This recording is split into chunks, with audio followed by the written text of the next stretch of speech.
Okay, we're live. Hey, it is 3 o'clock Pacific Daylight Time. My time, it is April 14th, 2017. We have a guest today, a special guest, made the name of Holy Koolaid. Well, actually, his name's Thomas Westbrook from the Holy Koolaid channel. We're going to refer to him as Thomas for specific reasons. But, anyways, he has a YouTube channel dedicated to promoting atheism, critical thinking, how to actually have argumentation, how to be a critical thinker. I've watched many of his videos. I was very impressed at not only the high production value, but the way he goes about presenting arguments.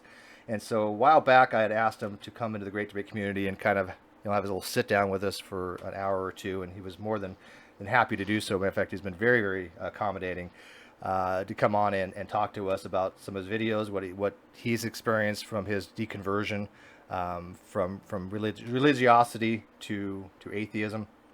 And without that ado, hey, Thomas, welcome to the Great Debate community, man. Thank you. It's good to be here. So tell us about your channel real quick. I did, by the way, I linked to the channel, your channel, in the video description. So anybody has not heard of him before, you can actually go to the link below and watch some of the videos. Go subscribe to him. So far, we've sent about 60 people his way. So if we can get that up to another 100 or so, we'll get him like 23,000 subs. That'd be cool because he's at 22,000 plus now. So, anyways, yeah, tell us about your channel and what got you, interested in actually advocating for critical thinking and atheism. Yeah, well, first off, thanks for having me on. Link I'm to relatively channel, new your to channel in the the video Great Debate description. So community, but anybody has not I heard like of what him you guys are before, doing. As far as Holy Kool-Aid, basically, it's my attempt to take certain topics within religion and philosophy and to break them down into 5 to 10 minute, laser focused, animated, fun, entertaining videos that encourage critical thinking, encourage curiosity, get people asking hard questions, and thinking outside the box.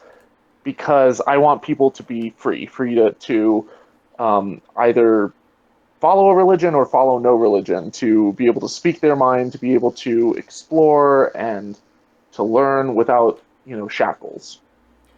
so do you In a think it's more nutshell. important? You think it's more important to the process of rational thought rather than so much the conclusion? Because we have a lot of theists in our community. Not going to lie, and that I respect, and they've come to that conclusion that their particular belief system works for them. If they do so rationally, I don't have a major issue with that. It's with the irrational positions like the Earth is 7,000 years old or the Earth is flat, because its steps to get there to me don't make sense.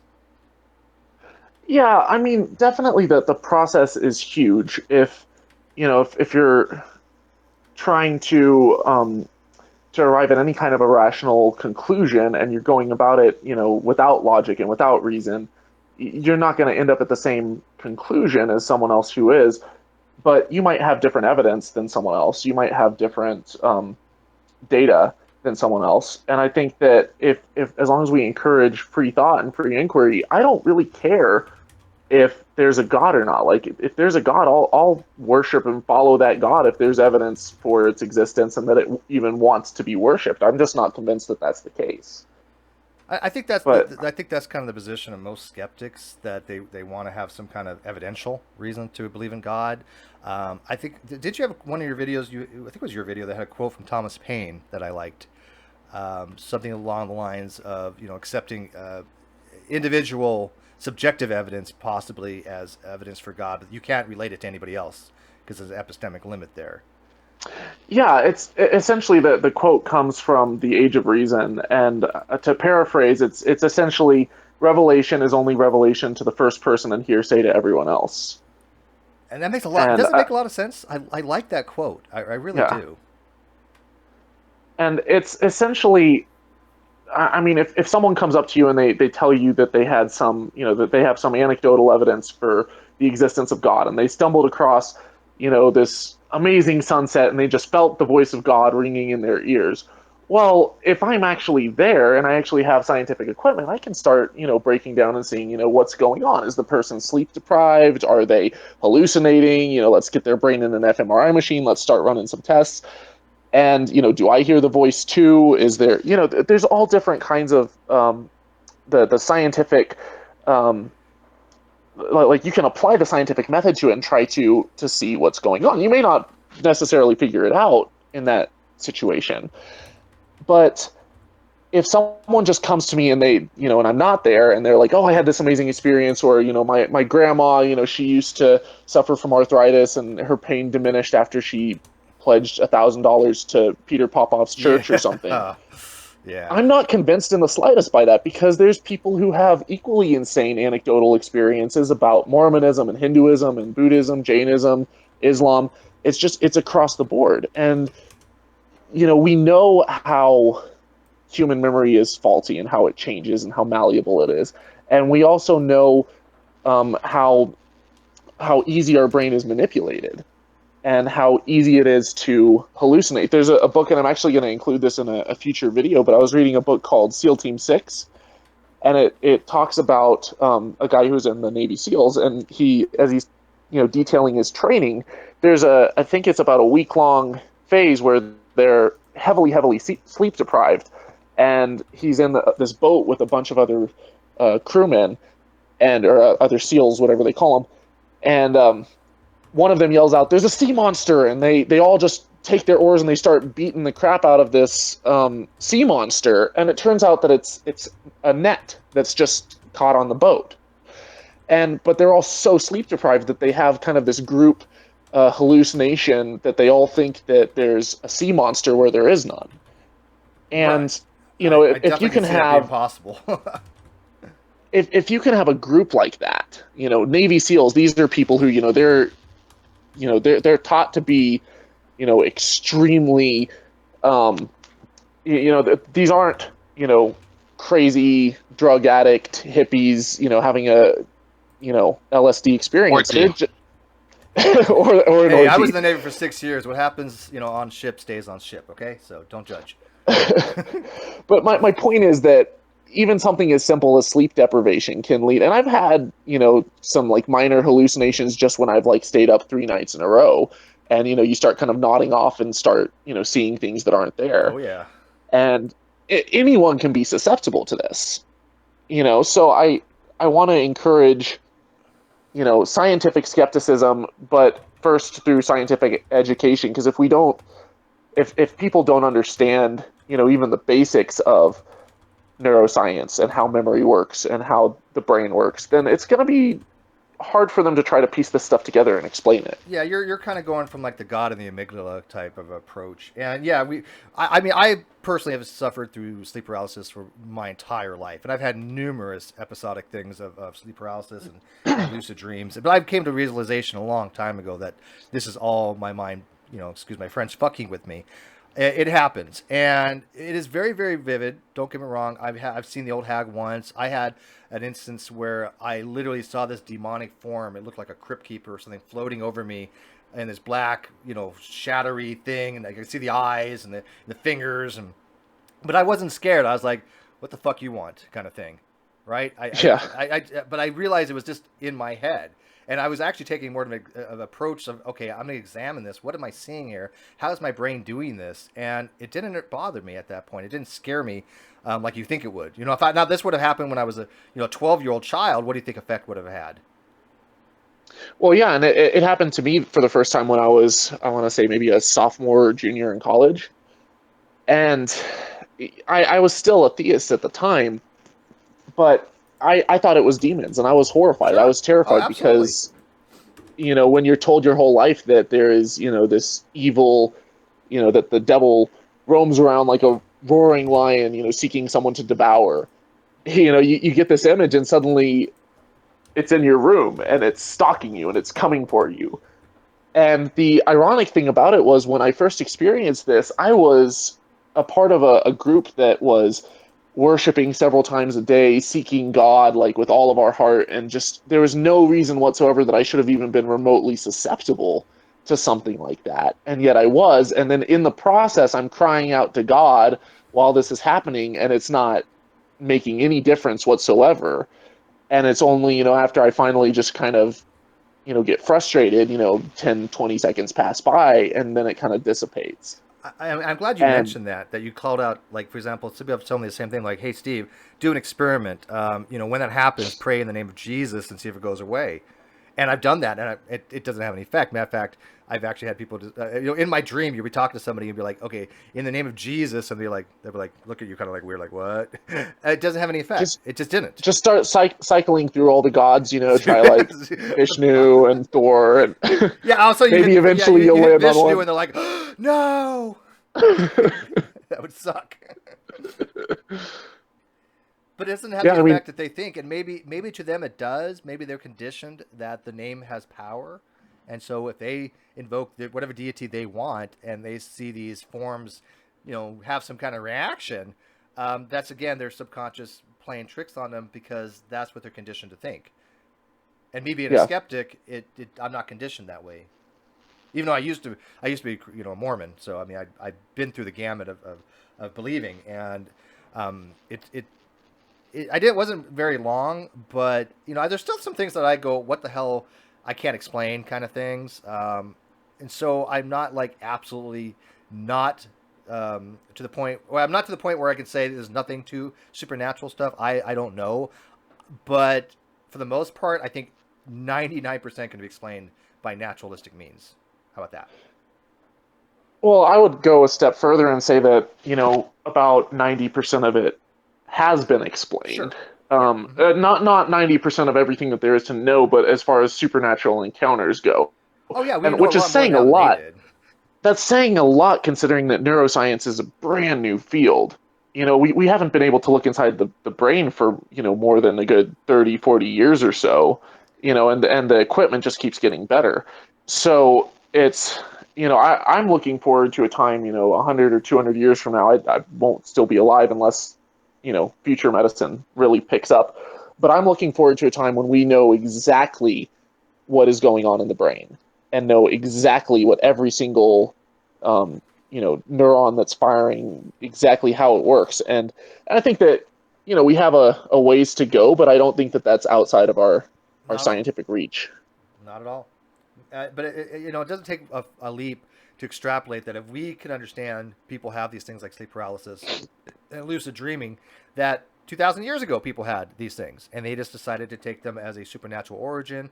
They decided to take it as an out of body experience or what's called astral projection, rather than a lucid dream.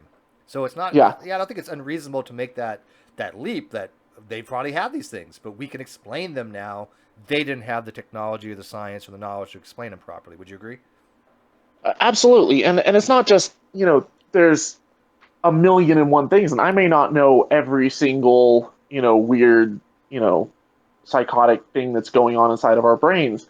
But just the fact that something that we were so convinced was demons turns out to be something perfectly natural and all in our heads, then the more that I study this stuff, I one thing a lot of people aren't familiar with is infrasound.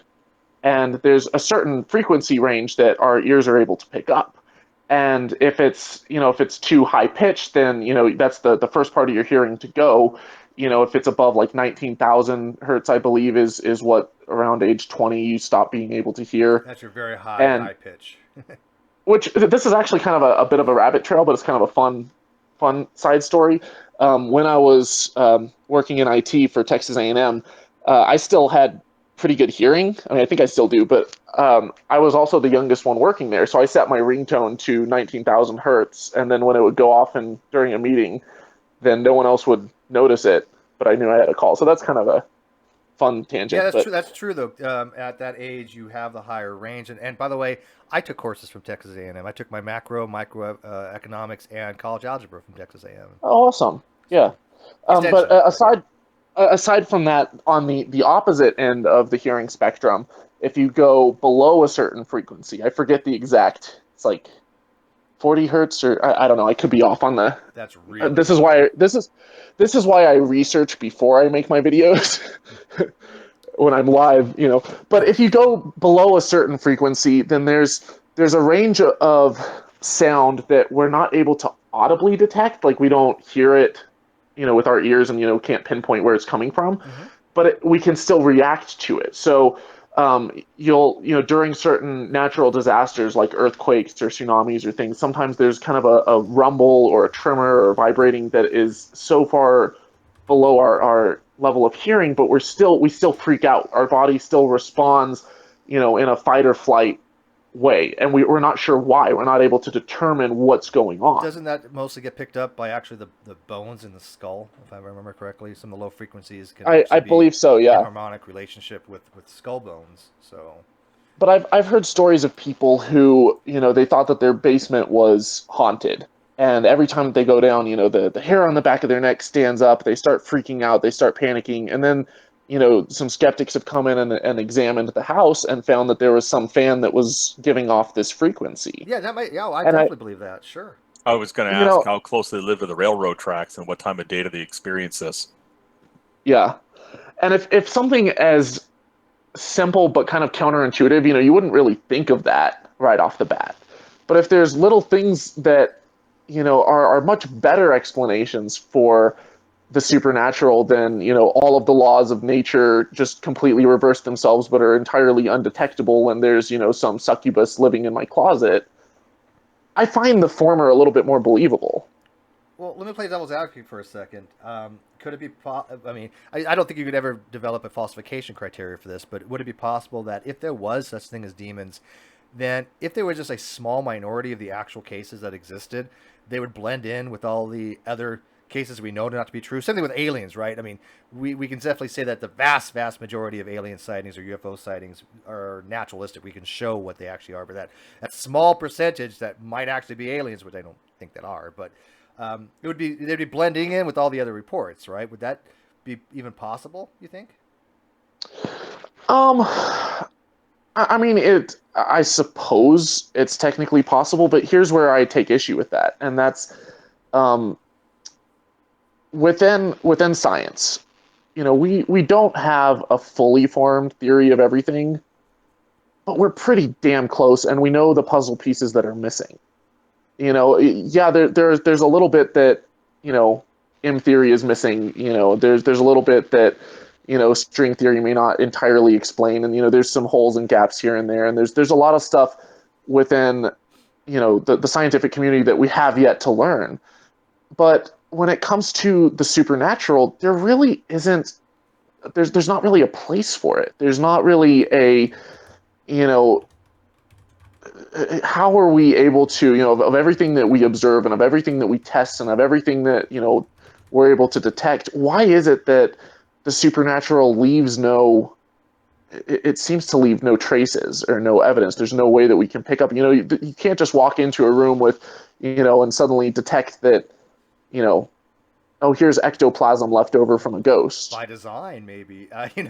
Maybe they don't want the whole system set up where they want to give you just enough to be possible, but not enough to actually prove their existence. I mean, again, playing devil's But advocate. then what's the point? What's the point if they're able to completely hide all evidence of themselves? Then why would they reveal themselves at all? And why would they do it in the dumbest ways? Like if I was a ghost and I wanted to, leave a message for my family, I wouldn't just kind of pop up and then disappear and leave them like all freaked out. That's kind of a fucked up thing to do to your family. I So the would, face of Jesus in a tortilla doesn't work for you. no, I would write like a note or something on the mirror that says, hey, just wanted to let you know I loved you and I was murdered by Steve. Yeah, there you go. Exactly. Well, Dang it, Steve. I will tell you before I got into um, well, I've been on YouTube for quite some time, but before I got into this great debate kind of stuff, one of the things I started doing was with a man named Ron Tebow, and he debunks Long Island Medium, which is known as Patricia Caputo, and all these fake psychics. And I was kind of on his channel for quite some time doing the same thing. And I got to tell you, I don't think any of those stories are legit. None of them. None of these people can talk to the dead that I've ever seen. Yeah. It's completely bullshit. Oh yeah. I love some of the stuff. I'm sure you're familiar with James Randi Oh, yes. and all of his debunking efforts. Oh, sure. But the thing about the Long Island Medium and anyone else like her who actually has a TV show is my brother actually works out in LA and he does like editing and whatnot. And um, all of these reality TV shows, or even if it's not reality but it's scripted, they're doing it because they want to create a narrative that sells, that people watch, that people are captivated by. And if she has 50 misses and one hit, guess what's going to hit the cutting floor? Guess what's not going to make it into the actual real. But if there's one person whose mind is absolutely blown because she guessed that they had, an uncle named Jim, then yeah, they're going to have that in there, not just in their show, they're going to have it, in all the trailers and everything leading up to it. Yeah, I mean, again, you say enough bullshit, something's going to stick. Yeah. And I'm really amazed that people's critical thinking skills can't understand that. Matter of fact, we had actually looked at some of her videos and found one lady that was in two different videos and wearing two different makeups, but her rings were exactly the same. It was the same lady without question. But in one case, she was talking about her dead husband. In the other case, she was talking about her dead brother or something. It was completely staged. There was not doubt in my mind about it. So yeah, I think a lot of the stuff is completely staged. I believe that it's for effect. I don't think Teresa Caputo has any special powers whatsoever. And the worst ones are actually people like James Von Prague or John Edwards. These guys are just sucky at it. They're bad. I mean, have you looked at their stuff? Yeah, I've seen some of their stuff. What I've wondered the same thing about faith healers and televangelists, and what percentage of the people who are writhing and going crazy and stuff, what percentage of them are fakers who are planted there? And I've seen stories, and I've heard stories where people are pulled off the street and told, like, hey, we'll give you this much money or whatever if you just play along. And what percentage, because as someone who used to be very borderline, I guess, Pentecostal, you'd call it, where I believed in the full speaking in tongues and miracles and all of that. As someone who's been in that situation, I know how easy it is to get caught up in this massive adrenaline rush and excitement as you're surrounded by hundreds of like-minded people, the music's going, the emotions are intense and heavy, and you want more than anything to be connected to the God of the universe. Like there's something incredibly sensational about that can lead people to to want to do anything to try to connect, and whether that's thrashing around or blurting out nonsense or acting like you're healed. Even if you go up to the front and you have a quick surge of adrenaline wash over you, and your pain kind of dissipates for a moment, if you realize that it came back, you're not going to shout out, oh, I wasn't healed, it's not a miracle, because you don't want to ruin the moment for everyone You else don't want because to you be actually that believe. guy. Yeah, Yeah, blows it for and you also there's an expectation of what you don't want to be seen as like your faith is weak. Yeah, and that's the point, though. I mean, what do they tell people when they say, "Oh, well"? See, here's how the shtick works, and I know you know, but for the people that are listening, by the way, Benny Hinn just got raided like last week or 2 weeks ago, so he's been. I heard that. Yeah, but the way the shtick works is that they'll heal you, but in order to keep yourself being healed, you got to buy all their books and DVDs and basically spend a lot of money. And if you don't, then obviously you didn't have enough faith, and the thing will come back. You'll have a remission of your illness, which I think is the most despicable, disgusting con out there. Because are you familiar with Peter Popoff? Oh, all too well, my friend. I was back in the 80s or something. I was the one going around telling people this guy was a scam artist. So to everyone who's watching who's not familiar with this guy, he basically got completely debunked on, I think it was on Jimmy Carson, if I'm not mistaken. No, live. It was that was actually Uri Geller. Or that was Uri Geller. Yeah. No, it was what show was it? Was it Letterman? Amazing Atheist. Not Amazing. It was Amazing James Randi. Amazing James Randi had put a plant in with a scanner to listen. But he broadcast it live on some talk show, and I don't remember what the broadcast on. No, I remember. Yeah, James Rand. They had a plant, and they were using a radio scanner to pick up the broadcasts that were being used, because Popoff's assistant was broadcasting with a microphone. Yeah, well, his wife or an assistant. Then it would go to an earpiece, so they were picking up that transmission. Yeah. I don't know. See, the thing is, when you tip, was it on Carson? Did they actually put it live on Carson? I can't remember. Because I remember Uri Geller was on there. So you don't take a radio scanner with you, and that's why they get away with it.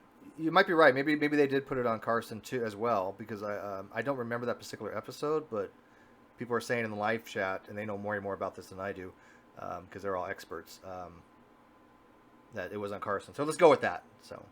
Well, so after he basically had to file for bankruptcy because he got called out as a con man. Well, he's back now, and he has Peter Popoff Ministries, and I believe he's still selling this miracle spring water, where if you send this donation of $50 or however much it is, then he'll give you this Well, he holy doesn't sell water the that water. He can't sell the water because that would be illegal. What he does is if you you donate, and then he you sends it to you. exactly No. Hold on, guys. I know how this works.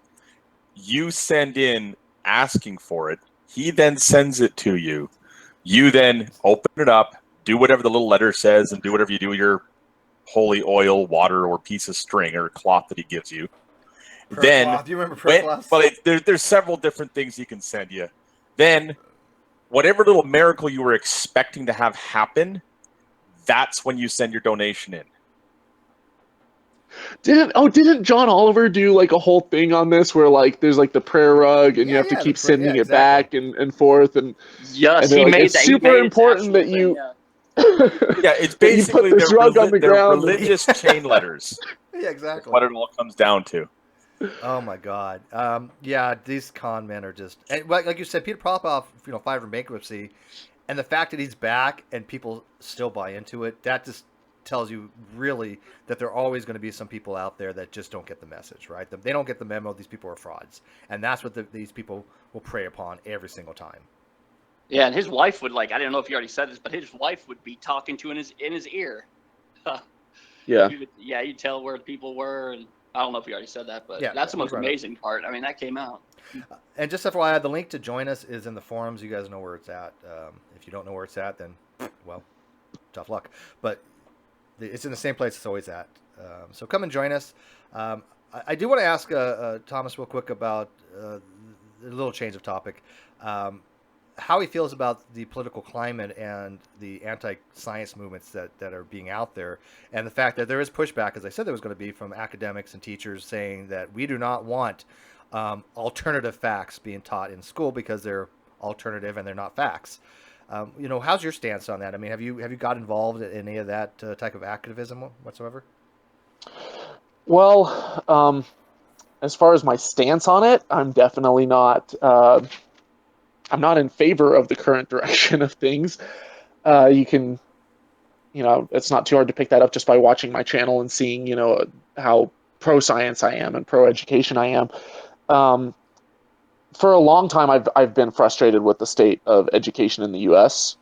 But yeah, I will say lately it's almost become normalized, and whatever level of anti-intellectualism there was before, it seems to have intensified, and I find that pretty disturbing. For a number of reasons, but one of which being, you look at things like global warming and all of the reversals that have gone into place, to reverse funding and reverse research. That definitely troubles me, but I think that eventually, and this might be way too optimistic of me, but I think that the free market is, if we have a free market for, if it continues, we'll hopefully balance some of that out. We'll hopefully, because you look at just in the last couple of years, or just last year, there was, I want to say it was, I forget the exact states, but there were like 3 or 4 or 5 states that reached grid parity with solar power compared to fossil fuels, which basically means that the cost to produce 1 kilowatt of solar energy is now equivalent in those states to producing the same amount from coal or natural gas, and that trend line has been you know has continued for at least the last decade, even longer than that if you start looking at technology as a whole and the speed at which computer power has been doubling every couple years with Moore's law, and now you have you have computers and I guess what I'm trying to say is that as it becomes more economically feasible to invest in solar energy and clean renewable energy, more people are going to buy into it, and we're going to be able to hopefully prevent a climate apocalypse.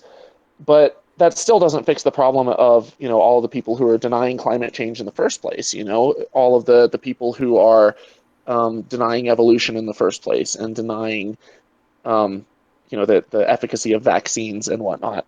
And by having someone like Trump who's so openly opposed to, a lot of these intellectual pursuits, it brings a lot of people out of the woodwork. And I think that if anything should light a fire under our ass to get us, working twice as hard, Yeah, to I'm counteract that. cautiously optimistic. I agree with you that I think the marketplace is the great decider of things. I also believe that a lot of people will push back, and when it comes to money, people want things to work. And for example, one of the things I bring up all the time is a company called Zion Oil, and Zion Oil is a company that actually tries to use young Earth creationist models to go drill for oil.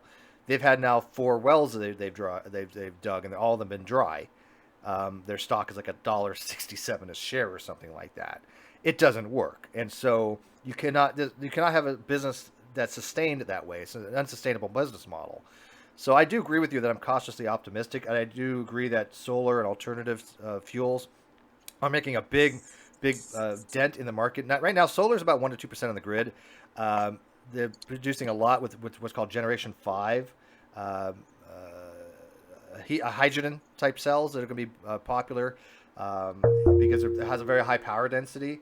My field was nuclear. I used to train people to operate nuclear power plants, so I'm very pro nuclear, and I think it's a very, very efficient, very, very dense, power dense source of energy, and I think that fusion would be the way to go. Matter of fact, there will be a prototype fusion reactor going online next year, and that should be commercialized by 2025. And if they can get some kind of a supplement to the grid by that would be amazing, because I think the efficiency of a fusion reactor by far is the most cleanest, most efficient. It is the problem is the technology is not quite where it needs to be to stabilize the reaction in the plasma field, magnetic field for the plasma, but we're getting there. Yeah. But yeah, I definitely agree with you that the market will be the limiting factor of do we push back against the scientific movement, anti-science movement, or do we let these people win over? Here's what worries me, probably more so than a climate changing apocalypse or whatever. Aside from, I don't think that Trump is going to start, an all-out nuclear war or something, or World War III. But I will say that when you look at things in terms of the long game, every single time in human history that there's been one major one global, or not even necessarily global, but like the biggest military power in the world, whether it was the Persians, Greeks, Romans, Germans, UK, whoever, whenever there's been a massive shift in power from one superpower to another, it has never transitioned peacefully. And right now we've maintained a happy lead with just by investing so heavily in science education. And that was largely to keep up with the Soviet Union during the Cold War. But every single dollar that we pumped into R&D, research and development, has always yielded a positive ROI in the long run. That's why we have GPS systems and satellites in space, and why we have the internet, and and all of the internet companies that have emerged from that, and the connectivity that we have. That's because of the government investing in these programs that weren't really feasible or practical for some small business or company to invest in. Now, if we start cutting back on that investment and we stop valuing science and science education, and we lose our foothold, and we still do have a foothold, even though our science education with in the U.S. in public schools and even universities isn't on par with somewhere like South Korea or even Finland or Estonia are, have surpassed the U.S., then what worries me is, at what point are we going to be completely surpassed on a just in terms of GDP, in terms of science, investment, in terms of military spending. And I know military spending, we spend way more than any other country, But if we go completely bankrupt because our economy in the long haul just goes to shit, then because we're not pumping out new science-based companies, then where is that going to end us? Where is that? Are we going to be able to have a peaceful transition? You know, of power? Yeah, we're definitely leading. I mean, we're one of the leading contenders for science in the world, but I definitely we're losing that edge very quickly. And I But do believe do you know why that is though? other companies put a lot more effort in educating their society. I mean, look at the way China does their education, or in a lot of Well, these no. places. I'm saying, do you know why we still have an edge? Well, we depend on a lot of other places, but It's why? it's because the U.S. is the number one. It's called the brain drain, and it's essentially you'll have people from India and Pakistan and China and all over the world who they'll get these degrees in engineering and computer science and math and whatnot, and then where are they going to go to find a job? Sometimes they go to Europe, sometimes they stay in their home countries, but some of the biggest companies and the biggest employers and the biggest opportunities for a good job are in the US. And the Certainly. US heavily favors, when it comes to giving out visas, they heavily favor people who have, PhDs and master's degrees and who are heavily, educated particularly in STEM fields. And so, we're not maintaining our edge because our education system Oh yeah, is by all keeping up. means, We're we're. maintaining our edge because we're draining it from everywhere else. But that isn't sustainable long term. I agree. Absolutely. I agree with you 1,000% on that. My sister is working on a PhD in education, even though I don't have any contact with her. A long time ago, when I did, I used to help grade some of her students' papers, and I got to tell you, I was appalled. These were like 10th graders that couldn't do simple fractions.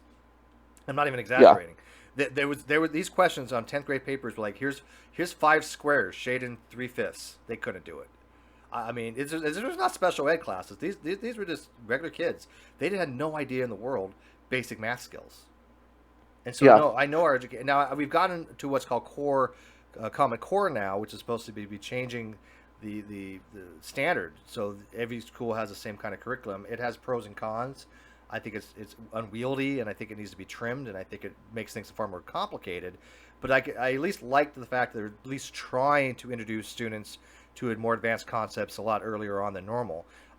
People don't realize that, you know, in my day, I was in accelerated classes. I was in MGM and GATE. So we were doing algebra like really, really early, sixth, seventh, eighth grade, learning algebra. But most of the time, wasn't done until like high school, and that's just not sustainable. You have to have math skills by the time you even get into high school. Would you agree? Absolutely. And I will say, while it sounds like I'm kind of a doom and gloom proponent at the moment, I am optimistic with some of the changes that are occurring with, I don't know if you're familiar with the phrase flipping the classroom, No, actually. Go ahead. but when I was in New Orleans a while back, I saw a lecture by a guy named Sal Khan, who started a website called Khan Oh Academy. yes, we love Khan. And he has been one of the kind of at the forefront of this movement, but it's not just him. There's others as well who are reimagining the way that we teach kids. So traditionally, you'd have the kid comes to class, they're lectured to by a teacher who may not even necessarily be an expert in the field that they're teaching, and then they're expected to go home and figure out all of the homework and problems on their own at home. Hopefully, their parents will help them if their parents are there. Well, flipping the classroom does the opposite. It has certain lectures that the students watch in at home in their free time for homework, and the teachers can see, who's watched what, who's behind on what skills. And then in the classroom, they do the homework, and the teacher can help them if they have questions. And what just by having, an online course that keeps up with where each student is at all along the way from K through 12, seeing what are they behind on, what do they need help on, so we can support their, maybe they're taking a advanced calculus class in high school, but they still are struggling with basic arithmetic. Well, let's go back and let's see what areas we can fill in and plug so that they don't just get bumped to the next grade without understanding the basics. That's the key thing. So If you do advance them, they don't understand the basics. There's problems later on. So you need to get them at Exactly. some level where they have the concepts. Because what I've noticed is something that's in common with all younger creationists and flat earthers. Have you noticed that all of them have certain things in common? And one of the things they have in common is none of them have decent math skills or physics skills or science or critical thinking. There are some of the elite. Don't get me wrong. I mean, we've corresponded with Dr. Tompkins and Dr. Anderson, Snellings, all these guys from AIG. Yes, they are legit PhDs. They are educated people, but they've willfully decided to lose their scientific credentials by adopting the mindset that younger creations has to be true, and anything that goes against it must be wrong, and that's not how science is done. So they're not scientists, but they are highly educated. But for the most part, in the YouTube world, have you ever ran across a YouTuber, or excuse me, a young Earth creationist or a flat earther that knows anything about science?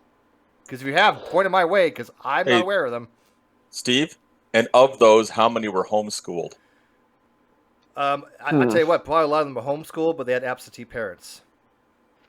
Or they had parents who weren't versed in science and physics and math to really get into it deep. Yeah, we've had a lot of younger creationists coming on this channel, and some of them try. Don't get me wrong, I get along with a lot of them actually. But when it comes to the science, they flail like you wouldn't believe. They're parrots. They put out the tropes. They put out the things they're supposed to say, but when you ask them details about why those things are the case, they have no idea. They can't. But they're always quick. They're always quick to be like, "But the second law of thermodynamics." Oh God. Yeah, it would help if they actually knew what the first and the third law was. We have a list. I have a video series called "Fruit on the Ground Creationist," and it really was for the great creationists that wouldn't actually come in here and make their case. I called them "Fruit on the Ground," but it more so it's the arguments that are just Pratt, points refuted 1,000 times, as RJ here would oh, he left already. He actually likes using that expression. The things like the second law, Haeckel's drawings, Piltdown Man, I don't have time to address those things. They're just so basal, so ridiculous, and that if that's the level they want to be at, they can go play in a little boy sandbox, right? We want to have the more interesting arguments, like come at me with quantum halos, I'll take you on. Come at me with radiometric dating or isochron dating, I'll take you on. But don't come at me with Piltdown Man. Come on. I think that, you know, and this is, I don't know how much you or your viewers are familiar with my background, but I used to be a young Earth creationist, and, you know, I have missionary parents. And so for me, a lot of these arguments, you know, second law of thermodynamics, the Piltdown Man, stuff like that, those were arguments that growing up as a kid, I heard parroted to me and I bought into, and it was only, you know, in going to college and, you know, falling in love with science and soaking up as much information and taking as many courses as I could on this stuff that I started, you know, seeing the flaws in it. But I thought that those courses were going to prove the Bible right. I thought that it was all going to prove, you know, and point to. You really didn't have the mindset going in that. When you were going to college, you had the mindset that these academic courses, and especially in thermodynamics, which I took in general here, both took thermodynamics, you actually thought that they would vindicate like young Earth creationism? Or give evidence? Or at least like the second law of thermodynamics. I was extremely curious and I was open. So I think one of the differences between my approach and a lot of creationists that I, you know, grew up with is that a lot of times there's such a stigma against doubt.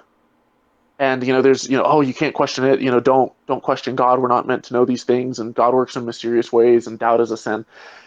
And I always figured that if God is a God of truth, and he wants us to know and seek and follow and, you know, figure out what the truth is, then why would he be opposed to us, you know, being like Doubting Thomas and using the scientific method? Like, truth, if something's true, it withstands scrutiny. It withstands, you know, you can run all kinds of tests and it's still going to be true. It's not going to change. But if it's not, then I didn't want to believe it. So I went into it and I approached it from a very kind of, I want to be intellectually honest. I want to go wherever the evidence leads. And it just so happened to lead me to, you know, out of my faith rather than deeper into it. Yeah, God gave the ability to mankind to reason and to be wise. I mean, wouldn't he put it out there saying, look, if you're a wise man and you want to have reason, then you'll come to the conclusion that God exists, but not everybody gets there. But General, like here, he came to the conclusion God exists, and he has very rational arguments for it. General is a brilliant man. and works for him. I mean, he's come to these conclusions. There are very rational reasons why he's got there. We may agree with him or disagree with him, but it's not like he has irrational reasons to believe what he does. He accepts things like, evolutionary facts. He accepts things like Big Bang cosmology. He puts those things, not, I shouldn't say first, but he puts the facts out there and says, look, these are the facts. Here's my belief. If my belief doesn't match the facts, then it's not the facts that's going to change. And that's the most respectable approach I can see for any theist. In fact, I emphasize the scientific method because the name of Jesus is called the Logos. And so, ironically, I don't see why Christians way back, like James Clerk Maxwell and all that, they emphasize the scientific method because of that. But the Christians you're mentioning today seem to forget that point, and they just put horse blinders on and go along with it. Well, they go more for there's three argumentation methods in Aristotelian argumentation. There's ethos, pathos, and logos, and I find that the more these diehard Christians go with the pathos, the appeal to emotion, and it's basically believe us or you're going to hell, rather than presenting a logos or a logical argument or a rational argument about why what they're saying is true, right? If they want to give me a rational thing and they want to talk about, okay, well, here's in the Bible, let's look at the history, look at this, let's look at the Greek, Septuagint, Latin Vulgates, I'm okay with that if they want to go that route. But just by saying, hey, accept what we believe or you're condemned, that doesn't work for me, because you got so many people saying that they all can't be true. And so I just accept that none of them are true in that particular case, if that's the approach they want to go by. Does that make sense? Absolutely. I want to circle back to something that you mentioned earlier about, you said, you're talking about arguments like the Piltdown Man and stuff like that. Mm-hmm. I normally, so on my channel, I've mentioned that briefly. I do like to address those arguments, but I like to do it in a framework of something broader. So, I had one video that was on, faith versus science, and, does it take faith to believe in science? Which is, something that you hear a lot. If I hear a particular argument, on a regular basis, then chances are I'm eventually going to address it in my video, because I want to. I don't like having to type out a response every single time on social media. I like to be able to shoot a link and be like, okay, look, I spent 60 hours, animating and typing this up and researching it, and I'm going to give you a much better response if you can watch this 5-minute video, and then I never have to freaking reply to this again because I can just copy paste, which is hopefully what my channel can become for some people. If maybe they're not quite sure how to answer something, but they're like, oh, hey, here's a laser focused, fun animated response. But I do like to include stuff like the Piltdown Man, because as a kid, I was told that, evolution was a hoax, and that the Piltdown Man was a great example of that. It was scientists trying to cover it up. And so I'll lump that in with a bigger, broader video. And even if I only, devote 10 or 15 seconds to it, I'll point out that, yeah, the Piltdown Man, was a hoax, but it was science that proved it. It was science that discovered it, because they had looked at so many real fossils that the fake ones stood out. Yeah, and I definitely understand the need to do that. I mean, I make my own videos too, not to the caliber you do by any stretch of imagination, but I have my own videos. I don't want to spend my time on those things because they've already been addressed so many times. And I get that other people do. Some people still don't understand the story behind Piltdown. I get that. I leave that for other people. The video. You must not live in Texas. No, I live in California. But like the last video I put out was against a YouTuber named Orphan Red, explaining her gross misconception on luminescence and some other things that she was saying. That to me was an argument that a lot of people had not heard of before, that she was getting a lot of people liking, her video and commenting on it. And I was like, okay, this is really wrong. Let me explain to you why what she's saying is wrong. That's, those are the kind of videos that I try to make that are not as well known, because it's more of an interest to me, I guess you could say. Not saying that Piltdown Man and any of those are not interesting, but I've got 420 videos or something out there, right?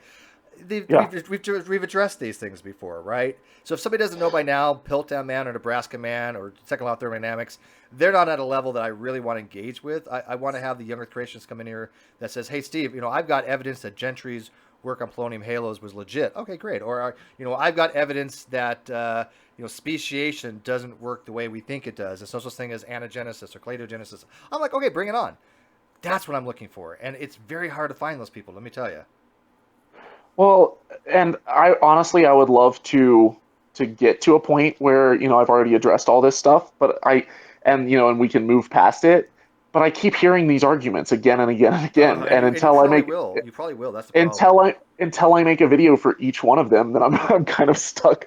And I have largely, like, if you kind of see the direction of my videos, the first few ones were basically, very simple. I was trying to kind of explain to my family why I don't believe, and it was things like, is the biblical God just? And, is it really just to condemn someone to, an eternal punishment for a finite crime?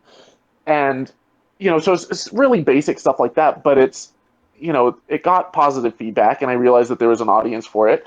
But now I'm trying to move deeper, and I'm trying to you saw my fear series that I'm working on, where I want to take different fears that people have of the supernatural, because I think that it's fear that causes us to do some incredibly stupid and irrational things, oftentimes that aren't in our best interest. We'll go and we'll blow loads of money on psychics and fortune tellers and people to cast out demons, and or we might harm or physically hurt someone. I was just talking to some people here at Skeptics in the Pub in I think I was up in Longmont here in Colorado, and someone was telling me about a local story of some parent who, their kid was having seizures, and they were convinced it was demons, and they were trying to, get their kid to, they had different exorcists come in, and they had all these different, paranormal investigators come in.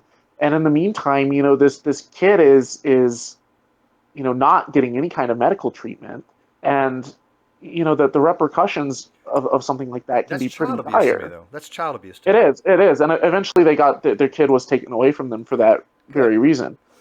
But there's I believe Idaho, your kid can die because you chose prayer over medicine. Yeah, no. See, that's the thing that if you're tackling, which I saw that on your channel, you are that I applaud wholeheartedly. I think those things do need to be tackled.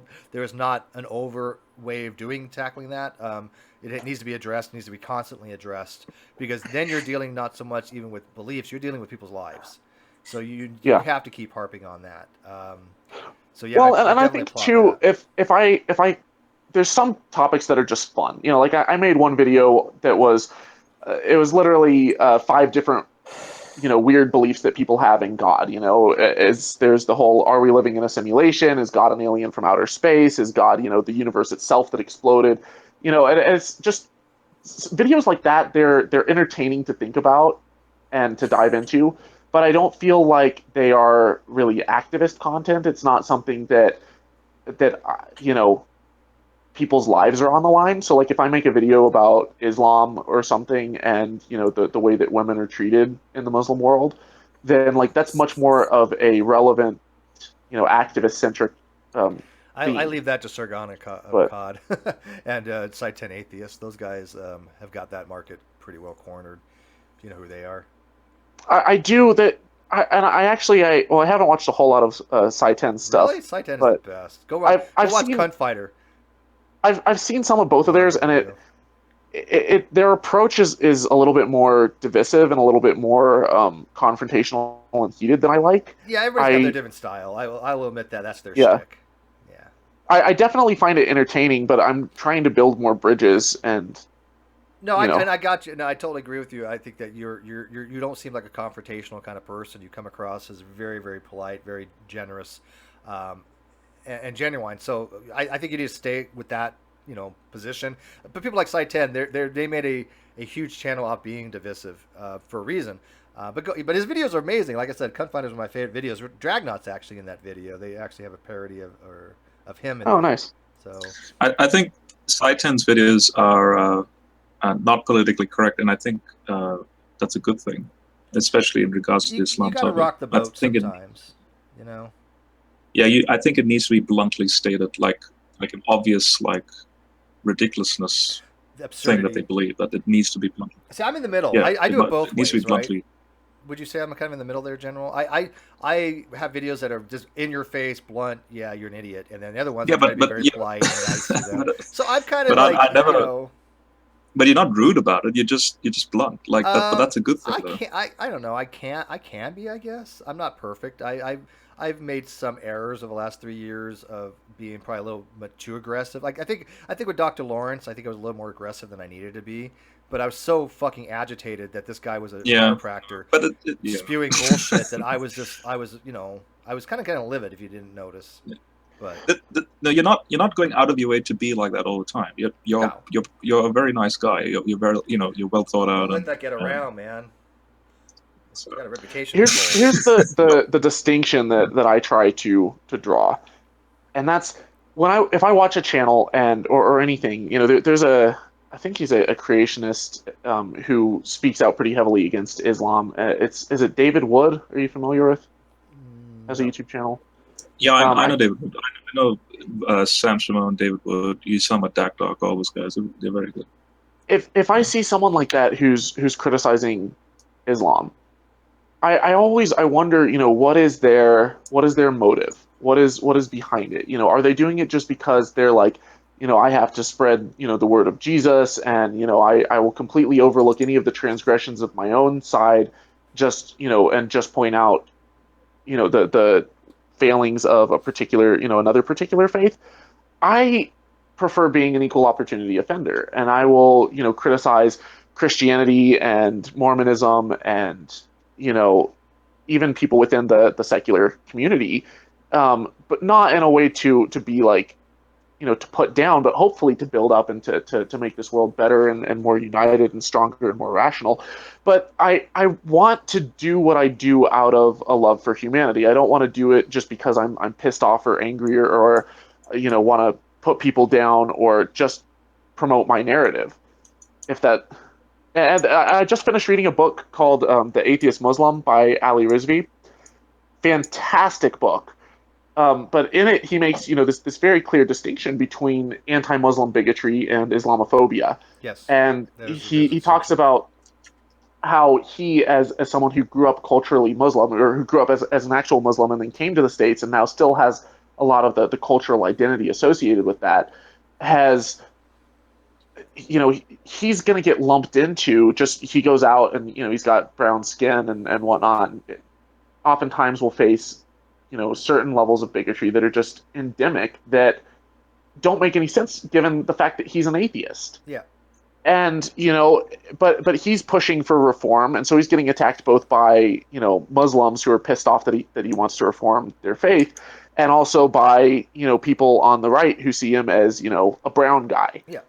And There's legitimate concerns with Islam, but you can't make it into, oh, every person that I see with brown skin is a terrorist, or even every Muslim. I mean, I know some very great Muslim people. It's not a one size fits all, but there are things that need to be concerned about. I can't yeah, say or otherwise. just because someone's wearing a head covering, doesn't make them a radical. Yeah, They they may could be a not even Sikh. want to wear it. Yeah. They may Yeah. not even want to wear the headdress, but are forced to by family. To summarize David Wood's psychology in this, what just came to mind would be what Solomon says in Ecclesiastes, that added knowledge leads to more depression, and I'll just explain that briefly. It's not that, learning and education is bad. It's just that, for example, personally, when I actually started reading the Hadith and the Tafsirs and the Quran itself, it really did start to depress me that the content in there that is then to an entire population in the Middle East. It pains me to actually realize that, wow, in Surah 65, young girls, before they even reach the menstrual period, that they can be married. It's things like that it's shocking. And so I came from Paltalk, where in Paltalk there's a section, the social issues section, where people who in like living the reality of fear and so on, they get into those rooms and they're debating these issues. And David Wood and Sam Shimon, they actually originate from that type of environment. And so that's why they dedicate their time to psychologizing Muhammad and showing like this,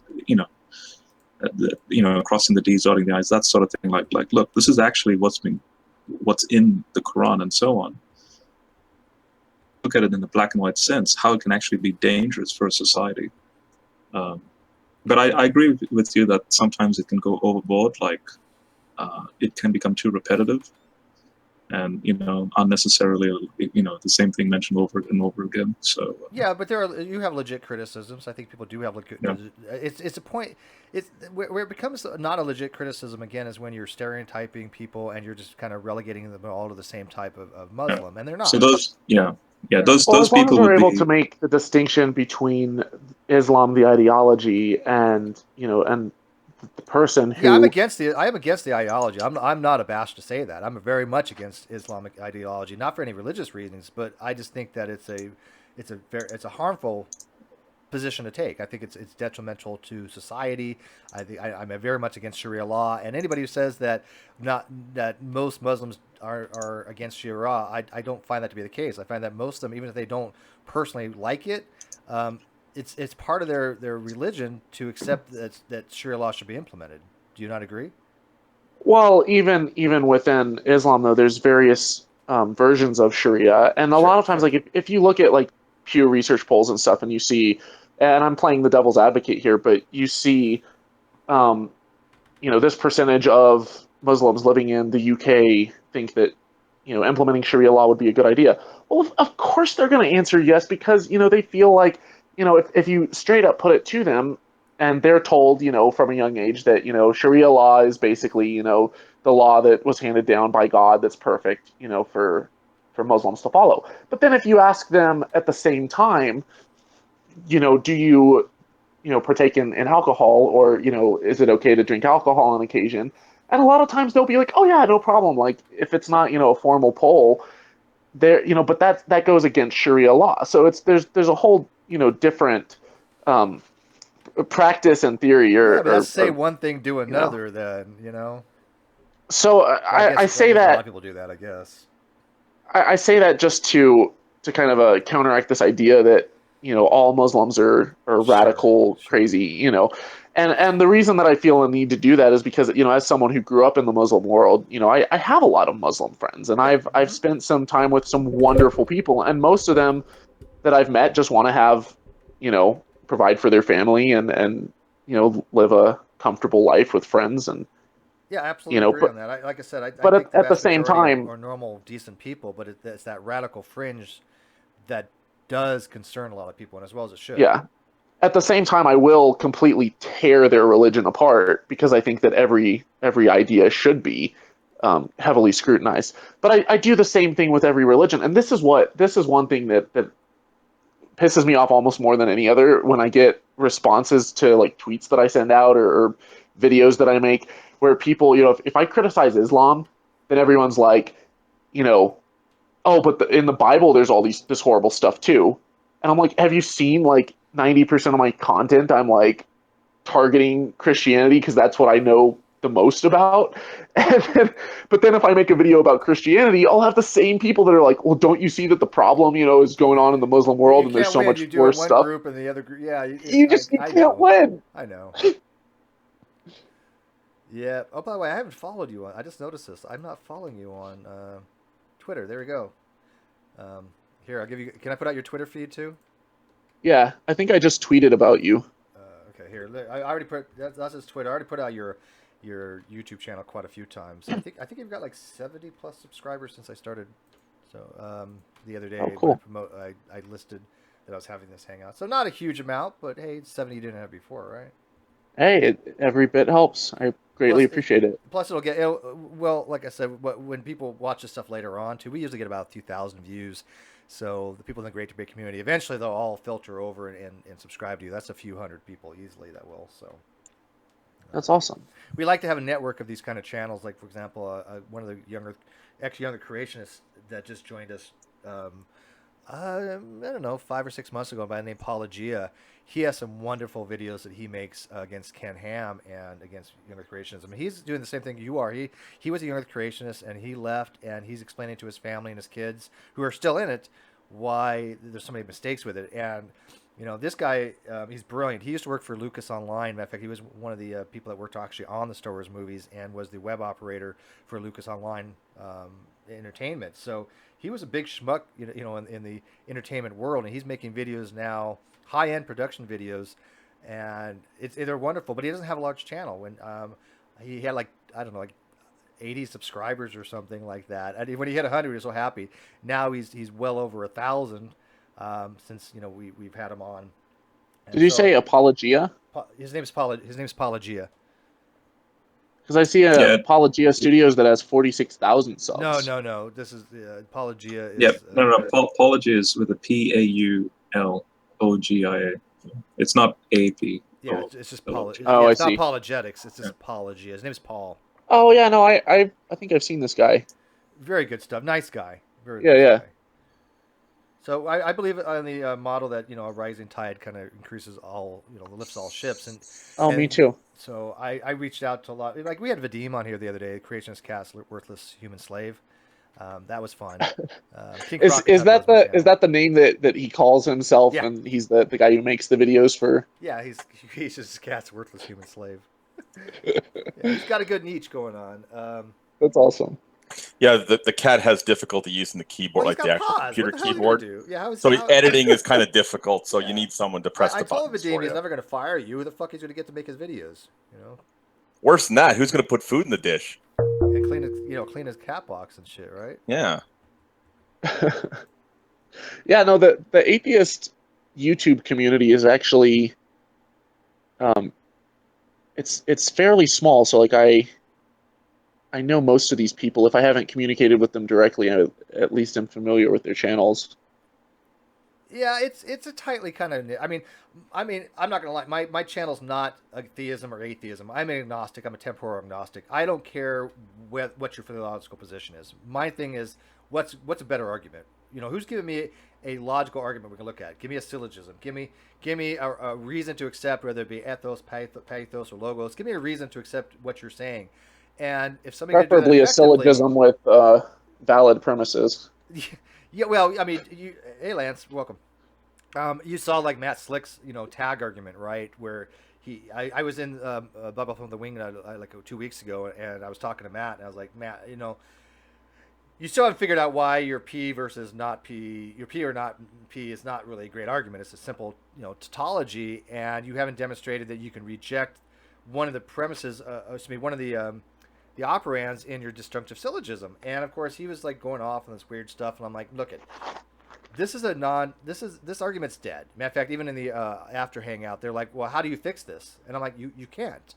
There's just no way to fix this. You're saying P or not P, not P, ergo P, which is the same thing. I can say, okay, P or not P, ergo not P. It's a simple trivial tautology, and for some reason, everybody gets it except for Matt Slick, which is really weird. Everybody gets it. People that don't know logic Pseudo gets it, and Pseudo's not that bright. Right? It's because someone like Slick is plugging their presuppositions into that logical framework, and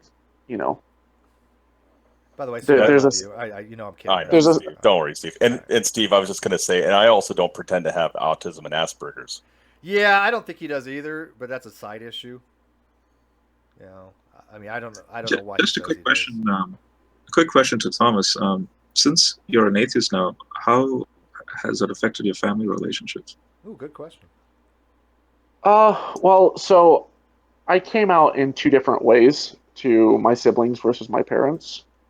When I came out to my brother and sisters, I did it in a very kind of slow, roundabout way. I used a lot of street epistemology, kind of asking questions. I avoided the word atheist, and I was just like, yeah, I don't really, see evidence for this stuff, and I just want to go where the truth leads. And they seemed to completely understand, even if they disagreed with my conclusions.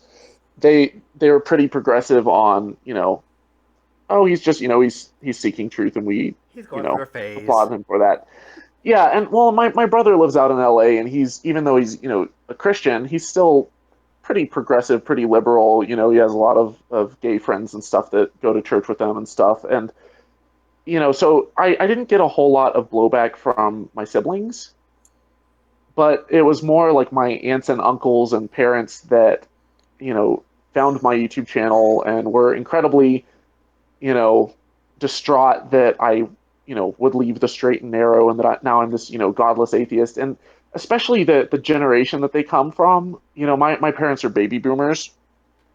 And so they grew up during, the height of the Cold War and this concept of, all atheists are godless communists and stuff. And even if they wouldn't necessarily say anything of the sort, there's still such a heavy stigma there that's kind of culturally ingrained in that generation that makes it really difficult for them to see past.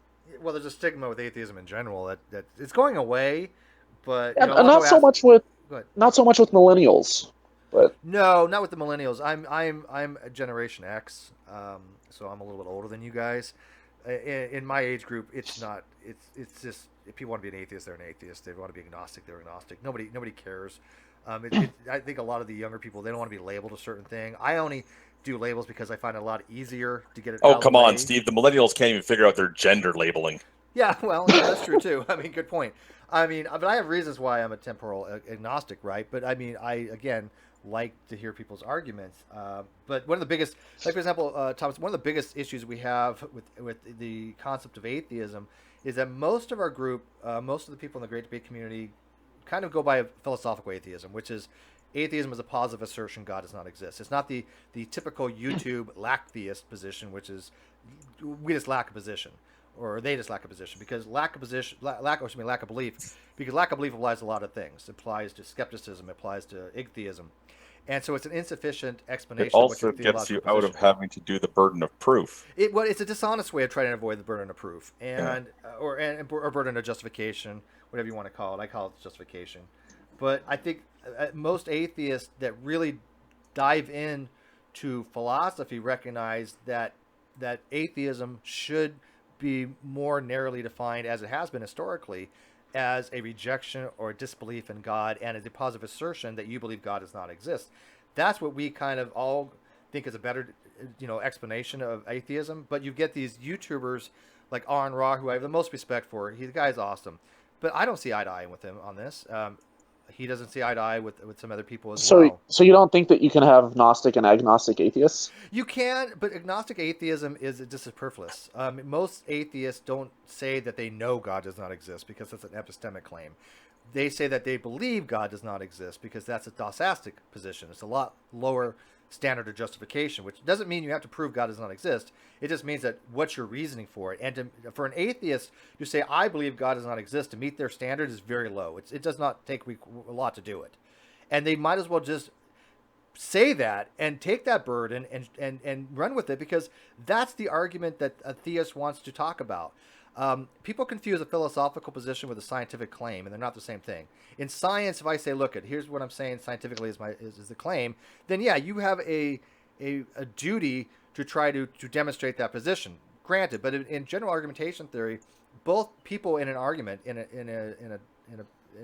when you're interlocutors, you both have a duty to yourself to justify what you're saying, what you believe, even if nobody else is around. And I've been trying to convince atheists that that's a much stronger position, but I get the blowback from the militant atheists that don't want to accept that. Even though you can go to Stanford's Encyclopedia of Philosophy, you can go to Wikipedia, you can go to Internet Philosophy, they'd rather use these blogs from like American Atheists, who I don't agree with, on what the definition should be. And it's not so much even a definitional argument as what makes a stronger case for the atheist. Have you looked into that? I mean, are you familiar with the whole strong, weak atheist positions? Yeah, somewhat. See, my whole take on it, and here's where it gets cloudy, is that you can say, and I've had a lot of people come up to me and be like, well, why do you call yourself an atheist? That's a very positive statement. They're you can't know for sure that there's no God, and But you don't where have it to gets know for sure. cloudy. Where it gets cloudy is I'm like, okay, I know for sure that Thor doesn't exist, and Zeus doesn't exist, and Yahweh doesn't exist, and Excuse me, Allah Thor? doesn't. Like, how many of them do Have I you have to seen go lightning? through? Lightning exists, ergo Thor exists. No, but see that you're right. But it's not. Again, atheism is just a belief claim. If somebody tells you you don't know, well, yeah, but you're not making an epistemic claim.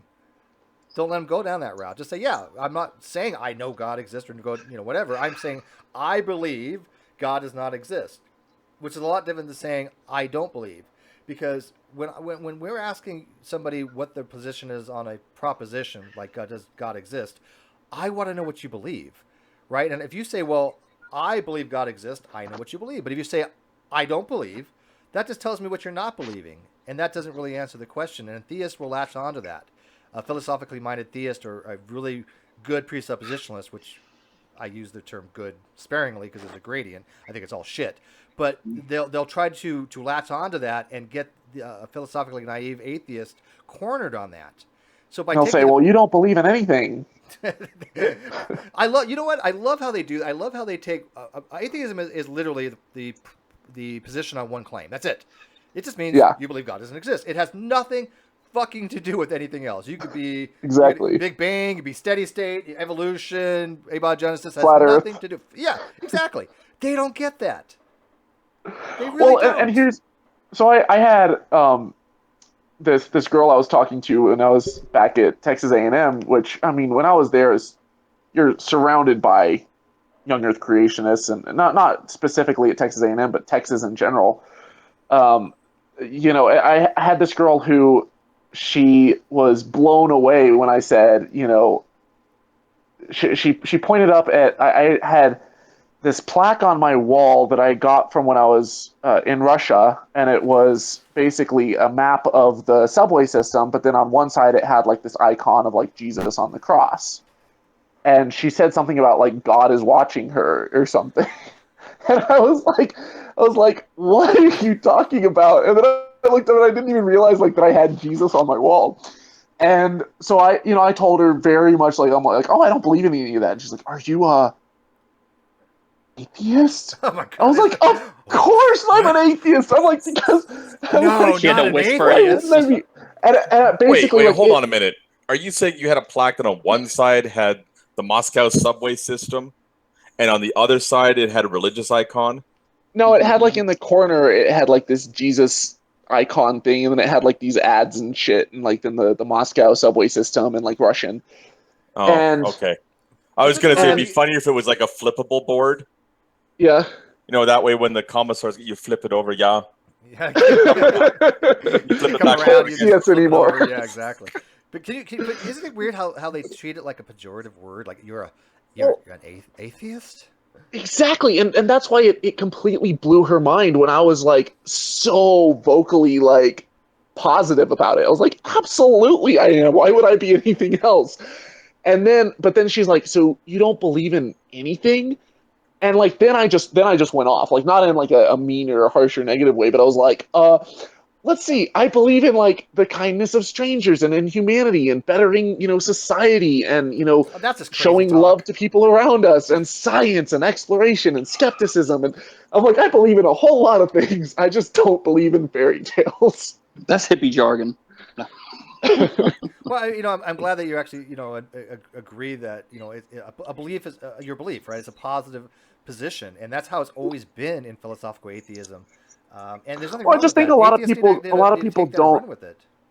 A lot of people see how religious beliefs will define their identity. They'll say like, oh, this 2-year-old kid, it's a good little Muslim boy, or this is a good little Catholic boy, or something, and and they don't want to be defined by that. They don't want their kids to be defined by that. They want to be able to choose their own identity. So I think that's why a lot of atheists will say like, oh, it's not a belief, it's just a lack of one. I get that, and then I get to choose who I am. Yeah, no, I understand just some reasoning for that. I'm not condemning certain people for just saying it that way because I understand there's reasons. I'm not saying people should definitely use one definition over another. I'm not advocating that. Use every definition that you want.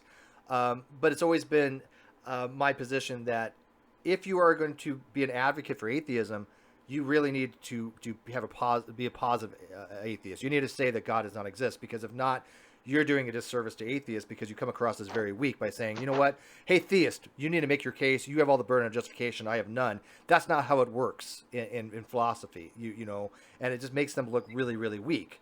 So, but if a person is not really into the arguments. They really don't know much about the topic, and they just like, you know what? I just lack a belief. I can't fault them for that. They have some reasons for why they do that. Does that make sense? Yeah, I get what you're saying. Okay.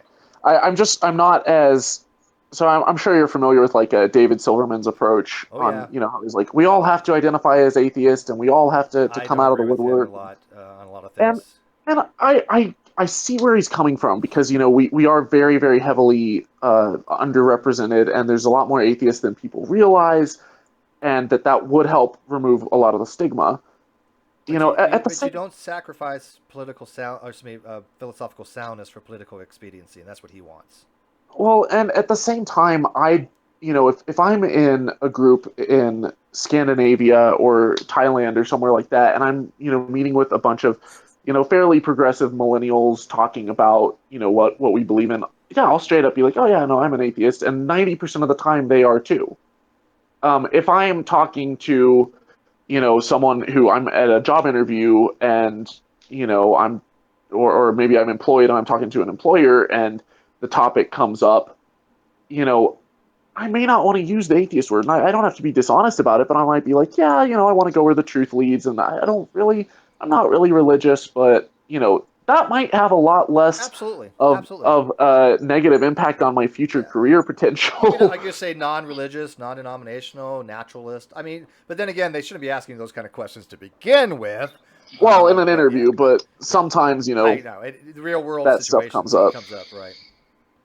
No, I I can had definitely a agree with you there. coworker tell me one week that, oh, you're the smartest person I've met, and then the very next week said, atheists are so dumb, I can't believe anyone would ever not believe in God, Ugh. without knowing that where I stood on the issue. Yeah, see, I mean, again, I'll take any of those people. If people come in and they say, "Look, atheists are stupid," I'm going to challenge them as to what their reasoning is. But if the same talk, if they come in and say theists are stupid, I'm going to challenge them for the same reasoning. Again, I want to know their way they come to a conclusion, not so much the conclusion they have. And I find that most of the time, the theist doesn't ever have a decent argument. There are some exceptions. General has really decent arguments, but for the most part, their just arguments are so bad. And Well, I was gonna say real quick on the opposite sometimes side, go for it. the militant atheist, they have just as bad arguments. And I was gonna have a hangout here soon, sometime next Babies are week, atheists. on bad atheist arguments. Rocks are atheists. Yeah, like rocks are atheists, babies are atheists. Can my one I really like is, can God make a rock so heavy that even he can't lift it? That's a bad atheist argument. There's some technical reasons as why that is. If you guys haven't seen Ozzy's video on it, go watch it. He has a really good explanation of it. But I've always said that's a bad argument. But there are some arguments that atheists should not use because it makes them look pretty pathetic. And when you say like a baby is an atheist, that's not a good argument by any means. I would avoid that. That provides just the right connotation that we all want. I would avoid that at all costs because it makes you look just strange. Because you have to have an agent that can actually formulate a position, and a rock cannot be an atheist, cannot be a theist. It just doesn't make any sense to even say something like that. Yeah. Well, and even just focusing on, atheism versus theism, a lot of times, even though my channel, it is an atheist channel, and I do talk a lot extensively about religion, I'm trying to kind of segue a little bit away from that and more towards, science and more towards skepticism, not because I think that, that there isn't some positive stuff that can be done just by me like taking on that identity as an atheist and normalizing it for a lot of people. Mm-hmm. But I think that as I was coming out of my faith, it wasn't the atheist channels that I stumbled across first. It was, oh, Bill Nye the Science Guy is debating Ken Ham, and I want to, I want to watch this. And it was more about science than it was about atheism. I stumbled across different podcasts like the You Are Not So Smart podcast by David McCraney. And he just talks about all these, mental delusions and stuff that's going on in your brain. And I started realizing that I was falling prey to a lot of that stuff and associating it with the divine or with, the demonic. And it was, it was through science and through skepticism. The Skeptoid podcast used to be really big. That I started having these deep questions, and then I found my way to these atheist channels. But if I had found those first, I don't think that I would have, really watched much of them because I would have just seen it as blasphemous and offensive. But I think it's a great position you're taking. I think it's a great way to go is to address the science and to go that route. And we only got about a half hour left. I know I was going to keep you like to 2 hours, so we only got about a half hour left. But some people in the live chat asked some questions. Do you mind if we like go that? Absolutely. Awesome. By the way, just FYI, I do have the super chat enabled if you want to donate $1 or $2, because I'm poor. So that's why I do these things. But Patreon, I think his name's Patron Sarton, has asked, question for Holy and Steve. How do you guys deal with the origins of morality? John Lennox constantly uses this argument without responses, or at least my perception. Thanks. That's a good question. I'm gonna let actually Holy take this one, and then I might chime in. But how do you address the concept of morality as far as atheism when they're really not intertwined by any stretch of imagination, but it gets brought up a lot. So this topic does seem to recur over and over again. I've actually made a couple videos on it. If you go to my channel, there's I did a collaboration with a YouTuber called Cosmic Skeptic. Love him, Alex. And yes, and he just hit 100,000 subscribers, by the way. Bastard. So super exciting. See, I'm happy about that. I see that as he's amazing. Yeah. I really I'm being tongue in cheek here, Yeah. But no, we did a collaboration where we tackled there's two major sides to that argument, and one is where do morals come from, evolutionarily, like how did we evolve morals, and then the other is kind of the philosophical side of it of can you have objective morals without God? How do we come up with a moral framework? What is a good philosophical moral framework?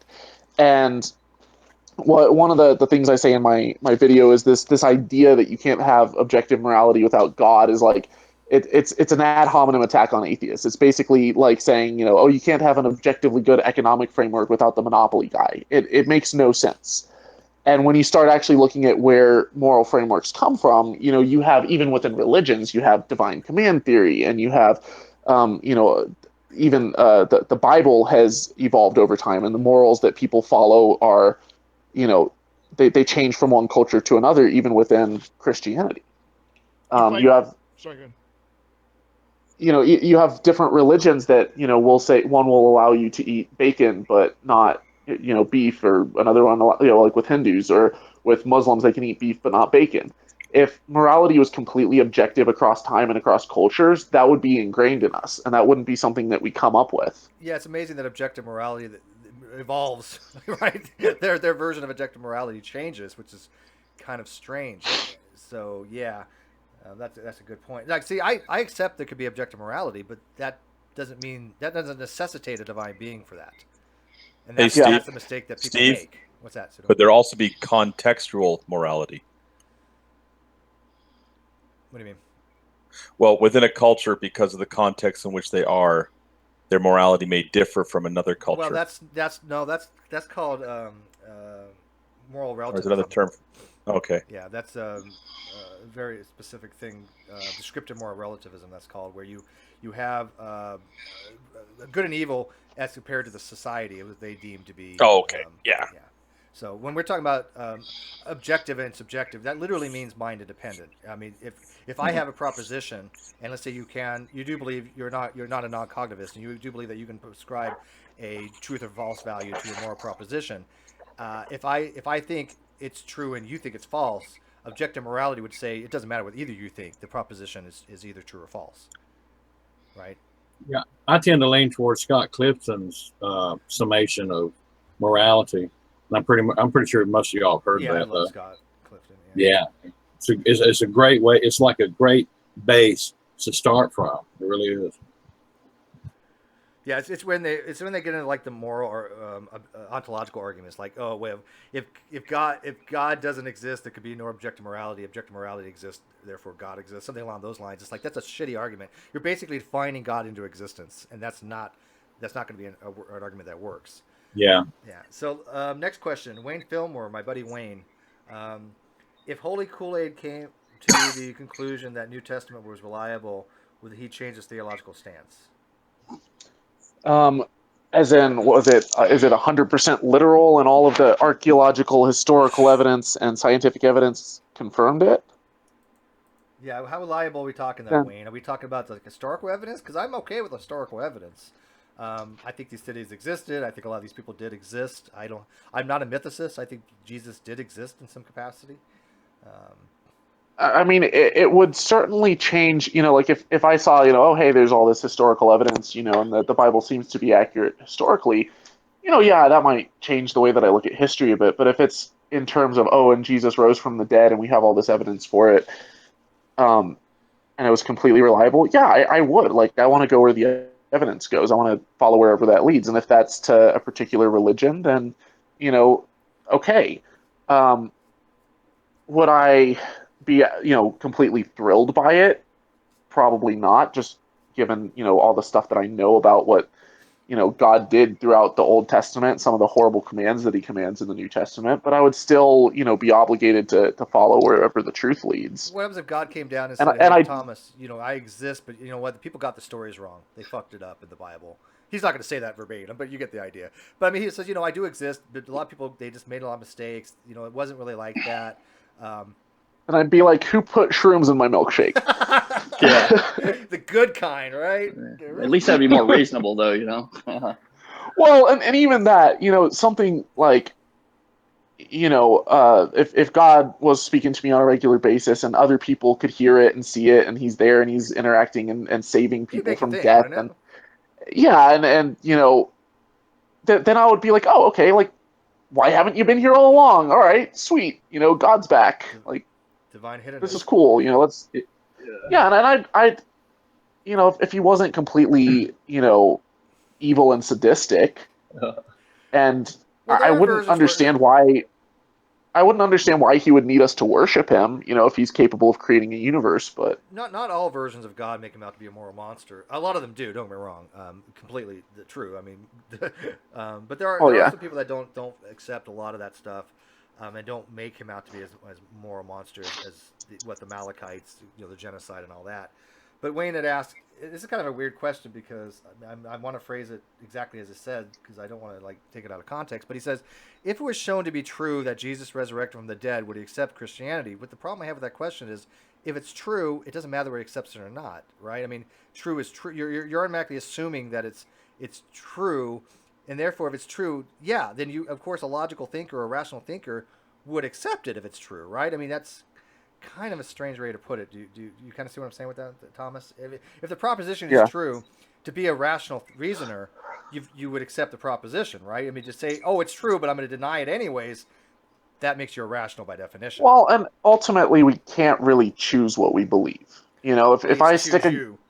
if I stick a gun to your head and I say, if you don't believe that this guitar over here is, actually an Xbox, I'm going to blow your brains out. Well, you can be like, yeah, I swear that's an Xbox, but it doesn't change the fact that you actually believe it's a guitar. You can't really change that. You know that the contrary is true. Yeah.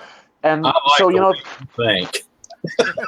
No, well, I mean, I'm most people say beliefs kind of choose you. I mean, I believe we do have some kind of a way to choose our beliefs, but most beliefs are just what they are. I want to soak up as much information and knowledge as I possibly can, and I want to expand, my understanding of the universe.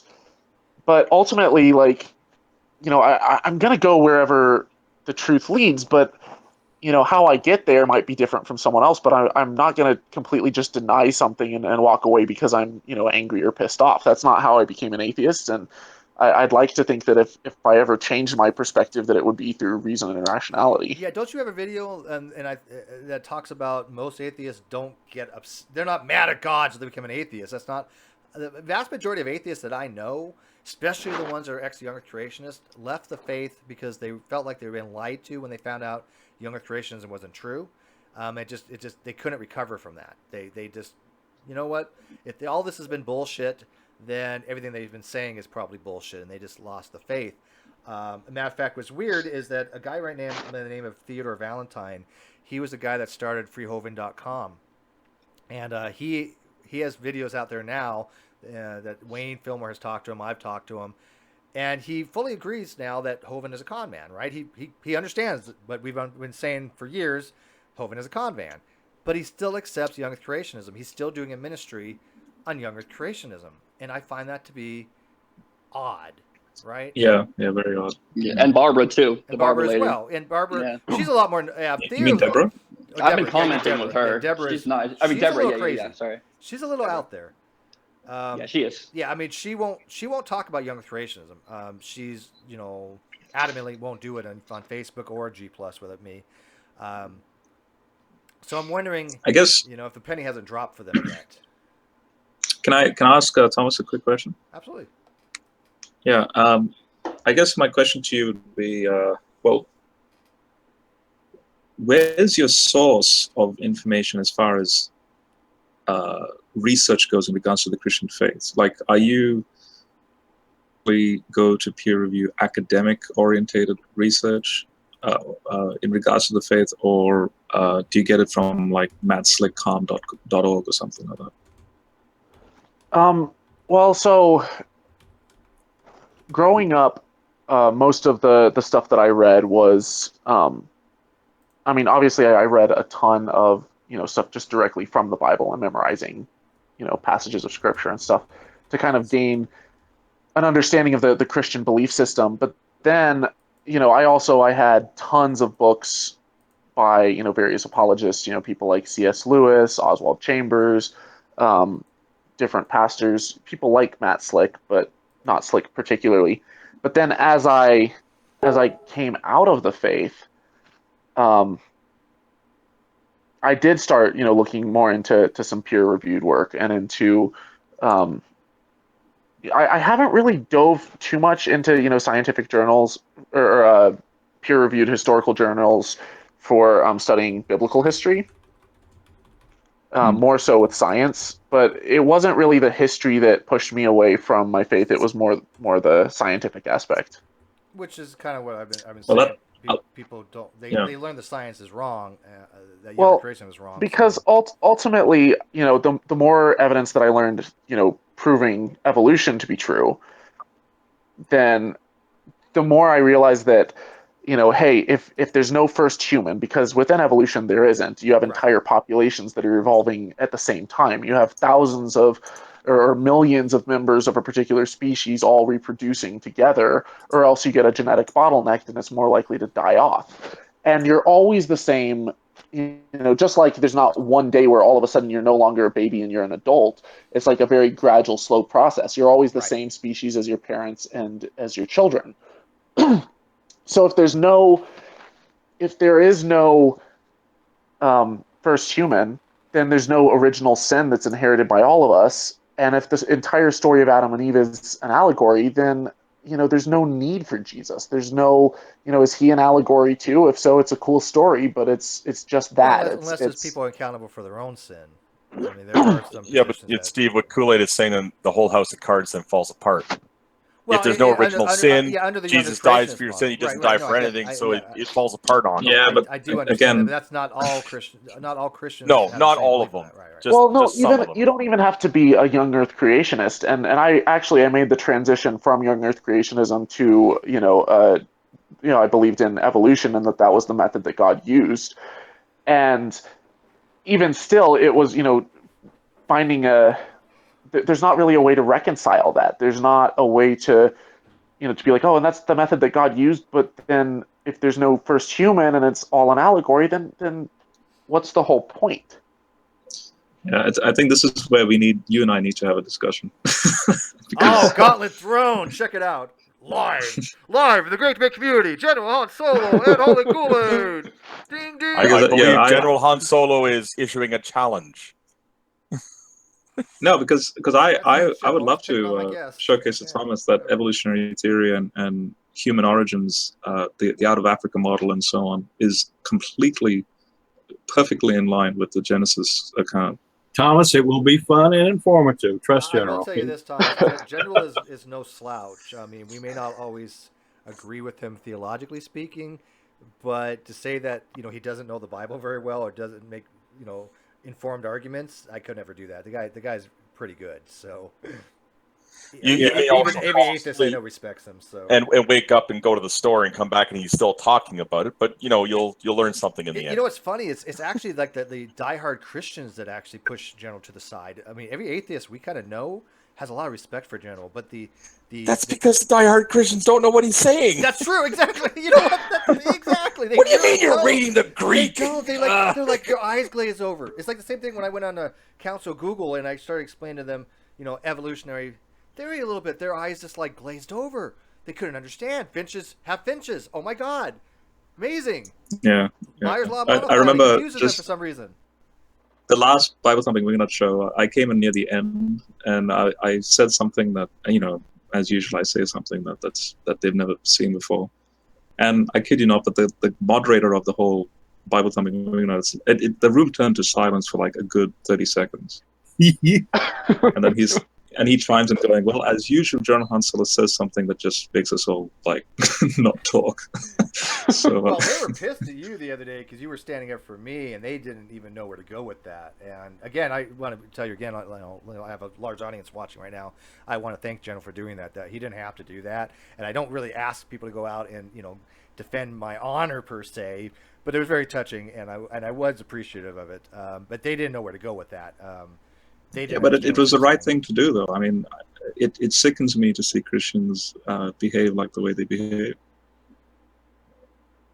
Yeah, like I said, it's not all of them. It's only a few of them, and I have no problem going on Bible Thumb and Wingnut. I mean, John sends me invites. Matt doesn't care, but like the Council of Google Plus, certain ones that host it, because obviously different channels host it. I just have no desire to go in there because they are a true echo chamber, and that's what they're looking for. And the mockery is just it's beyond the pale. I mean, we all mock, but we mock people that are just stupid. They mock people because they don't understand it. That's a difference. Yeah, it's crazy how they have both two shows like it's affiliated, but they're totally night and day. Like I love the Bible Thumping Wingnut. Yeah, I no, can go in there me and be too. I'll me. go watch it. Sure. Yeah, but the other one it's totally different. crap. I don't even like going in that one. Yeah. I agree with the Council of Jewel Plus is kind of a joke echo chamber, but no, I mean Bible Thumping Wingnut when these guys host it, it's interesting. I think it's worth watching. I think it's worth going in there and challenging them. But I have admonished them the same way as I have other people. Look, if you want people to come in, you're going to have to like give them a little bit of rope. Some of these times when they say, "Oh, well, people in the live chat, you guys are just being cowards by not coming in," it's like no, they know what happens when you go in there. You get talked down to, you get muted, you get booted. That's not conducive to having a good discussion, right? And Yeah. they don't seem to realize that. Yeah, they really have to be saying something that's messing with my head for me to jump in there like I did last time. But then he just talked over me. So it was like you were not 15 minutes of him treated too well. talking. Yeah. Have you tried going there, Thomas? Steve, let me ask you a quick question. When is the Bible Thumping Wingnut show gonna take place? What's that? When is the Bible Thumping Wingnut show gonna take place? It's 8 o'clock Eastern time, so it's 5 o'clock my time. Our 5 or time. 6 o'clock. And like I said, I don't know what their topic's going to be. If I can get in there and ask them some questions about polonium halos or human chromosome number 2, I wouldn't mind. I wanted to see what their answers is because they're advocating. This is what their claim. They actually said specifically that they agree with Gentry's work that polonium halos indicates a young Earth. Okay, great. Explain to me why. Cool. Will Matt Slick be on there? He should be. He wasn't on last week, so he should be on this week. Cool. But they hate you because you're a Satanist. They don't know what to make of you. Yeah, you were on right before me last show. I am simply an adversary. They know you all too well, and they still don't know what to make of you. It's kind of interesting. Yeah, I had to follow you last time, and you didn't even make it on. And I'm like, oh, that's going to be hard to follow that. Well, I mean, I said hell. I got bored. See, here's the thing. I don't like that they have you on broadcast so long. Like, I got bored and said "Hail Satan" in the side chat, and I got kicked out. And it's like, dude, maybe if you turn our freaking cameras on and verify us, like it'll be better. I mean, what the hell? Yes, exactly. I didn't even know I was coming on. I was just on there, just sitting there, and all of a sudden they're like, "Then we have Tony," and I'm like, "What?" Their conversation. I'm not kidding. If you're on broadcast, I hate to cut you off, but when you're on broadcast and listening to these boring fucks talk, they make you want to commit suicide. It's a pretty like much, they show the meaninglessness that is in the universe through their mundane conversation. Well, Wolf, did you see General's video that he made of the excerpt that I had when I was talking to Matt? Even better. Oh, that was a Council of Google Plus. Better yet, the one Skylar has. No, they are terrible people. Skylar has a brilliant video of me engaging with Matt about the whole P and not P thing, and he did a really good job at editing it. And the thing was, did you notice whenever they didn't want to answer something, Matt would pace and start going into his little diatribe of well, you're just paving your way to hell. It's like you're not answering my question, Matt. Yes, you're and not, he would talk slow. He would yeah, ask you a it'd be question. So meaning let me and repeat degrading, my like question. I don't understand basic Yeah. logic, right? It's like no, Matt. I just understand watched his that last argument. night again. I watched Yeah, last I mean, night again because it's a classic. It's good. Yeah, Even though what you just did, it's still a classic. Well, I mean, that would just be deflecting. It is Mhm. deflecting. Exactly what it is. Because, I mean, he should have known by the fact that I was engaging. I mean, I was talking about that I'm not a complete idiot in this topic. But he was trying to demean my knowledge on it, saying that he's a brilliant logistician, and yet he doesn't know how to properly format a disjunctive syllogism to the point where he can properly eliminate one of the disjuncts. He just assumes it. He wasn't getting that part. And what makes me No, mad he is that wasn't. he lumps everything. Okay, he can have Christianity, and then every other religion and atheism is lumped in our side. So we have to argue for all that. So if you say I'm a pantheist or something, you better know everything about that, otherwise you can't argue with him. Yeah, I hate when he does. It's Yeah, ridiculous. it's like, you're not an expert in that. Well, as an example with the polonium halos, I know he's going to ask, well, are you an expert in that? No, I mean, I got a background in science and nuclear physics for the most part. I mean, it's been a lot of years, but I know enough to get by. But that shouldn't matter. My argument is my argument, right? Yes, and the right shoot thing, that's great because it works, left but shoe. he was not doing our left shoe, yeah. Yeah, well, Matt Dillon, he stole that from me. Did you guys notice that? Did you guys watch the Atheist Experience? No, I didn't see it. Let's get back to Thomas. Though. Oh, yeah. Oh, I feel yeah, bad we for him, went off. I was about to get back to Thomas. That's what happens at Oh, you guys are good. We go off on tangents. It's interesting. Thomas, like, I could have stayed home for this. I didn't need to be here. No, I just got one more question. Steve, how are you gonna react to Draw Muhammad Day? You gonna take part in that? What is it? Draw It Muhammad. already passed, didn't it? What is it? No. It's on the 20th. Draw Muhammad Day. I don't know what the hell it is. Don't worry about it, Steve. Drawing the Prophet Muhammad to celebrate free speech. Okay. I have no input on it. I couldn't give a shit. Draw away. Would you draw him? Sure. Oh, cool. I was just Can you provide a picture so Steve knows what to draw? Well, yeah, but I mean, you got to remember, I can't draw. I mean, I do like stick. draw. It's like see my videos. I'm not that creative. It's Not like a Thomas. Middle Eastern man basically with a turban. Yeah, no. Like, Well, that's not very accurate. Okay, Well, it's fine, the blasphemy. fine, It's I'll- the blasphemy challenge in a picture form, pretty much. But speaking of which, hey Thomas, do you remember the blasphemy challenge? Or was that before your time? Hang on. I'm trying to. Was the blasphemy challenge where like everyone had to like blaspheme the Holy Spirit? Yeah, that actually got started like- from a friend by named Brian Sapien. He was actually on last month. Oh, by the way, oh my God, I forgot to say it. Brian Sapien has been sponsoring me. Actually, it's been probably a month now, but I'm still going to mention his webpage. It's Atheism United. Links are in the video description, but he actually sponsored my channel for a while. And he'll be on again eventually. He really liked enjoying the Great Debate community. But yeah, he started the whole blasphemy challenge. And, I don't think it's biblically sound. I don't think it's what the Bible means by blasphemy against the Holy Ghost. But I understand the point behind it. Yeah. Hey, Steve, you see it? Yeah. You see the guy? Yeah. All right. So Like, you're going to have every Muslim over here flagging my channel. Thanks. I'll live dangerously, I guess. Whatever. Hey, like they have like ancient depictions. The one I mentioned Go ahead, in the chat, it's the Draw Muhammad video by Potato Akbar. It's snack bar.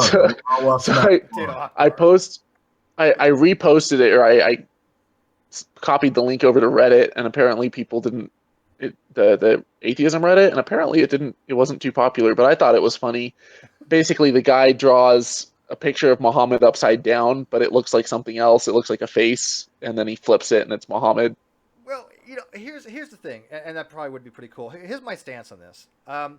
Drawing something is not sacrilegious. I don't like people being sacrilegious to the point where you draw sexual things with Jesus. I don't think that's appropriate. I don't like that. I don't find it funny. It is sacrilegious to people that actually hold him in high esteem.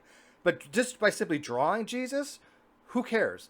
Just by simply drawing the Prophet Muhammad, who cares? If you're that sensitive about it, then there's a problem. But I do have a threshold. Or when cartoonists get when cartoonists get murdered and then they blame the victims, it's like, no, cartoonists have been killed. That's, end of moral analysis, to quote Sam Harris. Yeah. Oh, yeah. No, I definitely no violence should be able to be taken upon people that. Yeah, I don't like. I do not like religious dogma inhibiting on my ability to have free inquiry. Okay, if we're talking about having cartoons and novels banned, having ideas restricted on the sake of religious fundamentalism, I mean, it's just not. No. Don't get me wrong. I'm not. Okay. First of all, I'm not advocating that there should be illegal things. I mean, you go to some other countries, they have blasphemy laws. No, I'm not saying you. I'm not yeah, saying you. I'm just saying that personally, I don't find it to be. It's against my moral thing to be sacrilegious to the point where I'm going to denigrate a religious icon to that degree. Now, I'll mock a few, like for example, like you guys seen the video that Sarah had done, where Jesus is weighing in on the debate with me and True. I think Thomas, did I send that to you as an example? Yeah, that was great. Which one? The one where Jesus, his called Fiverr Jesus. He actually weighs it. He'll actually like make a video for you, and he actually weighed in on this debate that I had with this guy named True Empiricism. And I don't toot my horn often, but I kicked his ass. And he's basically saying, my salvation, my dying on the cross doesn't cover you, True Empiricism, because you were bitch made. It was pretty funny. That kind of sacrilegious I can deal with, because that was fucking funny. Yeah. When you say Fiverr Jesus, is this like a Jesus whose services you can hire for $5 on Fiverr? Yeah. Yep. He's got good call. That was a good call, man. Cornered. I'll send you the video. The guy's great. He's freaking genius. I'm telling you. That's hilarious. Are you on your computer? You said, because it's only 41. Picture of what Jesus would really look like. That rendition of. It was a Middle Eastern man, like what they did, like what he would really look like if it was back in the day, where he lived, how everyone that one looked. was actually debunked recently. Was it? that rendition was actually well, he would look Middle Eastern though, wouldn't he? He wouldn't be white though, would he? Nah, no way. He would be white? No, he wouldn't be white. Oh, okay. But, yeah, that's what I was to say. I'm if you're interested, he'd be the only white person there. If you're interested in an unusual but quite accurate depiction of Jesus, there's a prodigy child named Akian. She at the age of 8 she drew Jesus. It actually matches some of the earliest mosaic depictions of Jesus, back to the 1st, 2nd century. And I'm gonna need a link for that. She drew it via a dream, but I'm not saying is valid, but for an 8-year-old to draw such a beautiful painting and to have a lot of Jewish features is quite remarkable in my opinion. It's pretty bad when an 8-year-old can outdraw. I can't draw with a shit. I literally can't. My dad was graduated from architecture school. He actually has like 8 patents at one time, and he drew things for you have to go do your own patent technical drawings. I didn't inherit any of that, like nothing. So, yeah, was this girl that stick figures? This girl that you're talking about, was she autistic? No, because I know that there's people who have varying degrees of autism that you can take them up in a helicopter and look at a city and they'll just recreate it perfectly, or they'll listen to a symphony and just play it note for note. Savant, yeah. Oh. Well, anyways, guys, we got about 6 minutes left, 5 or 6 minutes left. I want to keep this down to 2 hours, so it's digestible. Just quickly before you end, I'll just quickly say this. I recommend you, Thomas, to check out my channel. I put my Google Drive in the side chat as well, just so that I could encourage you to look at the religion from a more technical standpoint. He's got a wealth of information on his channel.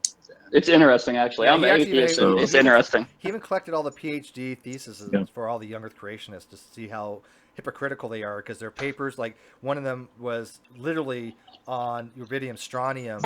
And now he's a younger creationist saying that radiometric dating doesn't work. It's like, really? General, what's your channel name?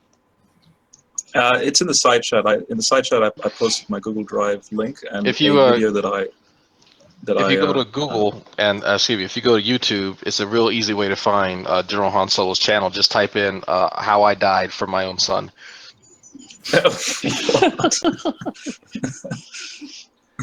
Out of left field, drag comes. This is what I got to deal with. I don't know if you can see the side chat, Thomas. Like, I know See, it's what they are. I'm on my phone right now for the chat because okay. I'm going through my phone's network because the Wi-Fi here is pretty bad. I sent you. That's my problem an too. email with some links as well, like the Fiverr, My Debate with True, in case you ever get bored, and how to actually join the Great Debate community. Click when you do get that email. There's a little link that goes to the forum. Just click that and ask to join. We'd like to have you as an official member. Plus, you get to see all the stuff that's happening around it. You might want to jump in and throw in your 2 cents every so often. You can just type in. Oh, sorry. You can just type in General Han Solo. What I did, yeah. It'll show right up. Yeah. All right. I'll send you a message in the Hangouts, Thomas, and you just accept the invite, and I'll send you the stuff. Okay.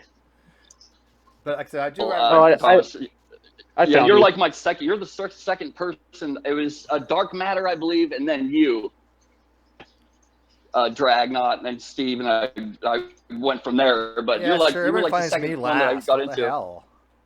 It was Dragnot first, then you. Well, thank you. Dragnot's been around a lot longer. Well, anyways, I put Thomas's link to his YouTube channel in the video description. I actually have been putting a live chat as well. So go subscribe to him, watch some of his videos, and then comment on his videos. I'm sure he likes reading those comments. But Thomas, I'm going to give you the last word because I always do with my guest. Like I said, I do want to keep this into 2 hours because people tend not to watch after the second hour mark. But I want you to have the last word and tell people about your channel, anything you want to let them know. Because I think your videos are wonderful, and I think you're doing an amazing job in relating some of this information to people. So go ahead and end it for us with your commentary. All right. Well, thank you. Essentially, the channel is Holy Koolaid. You can find all of it on holykoolaid.com, but I'm basically plugged into just about every social media platform. I've got Twitter, Google+, Minds, Facebook, Pinterest. But the best places if you want to get in contact with me would be either Twitter or the contact forum on holykoolaid.com.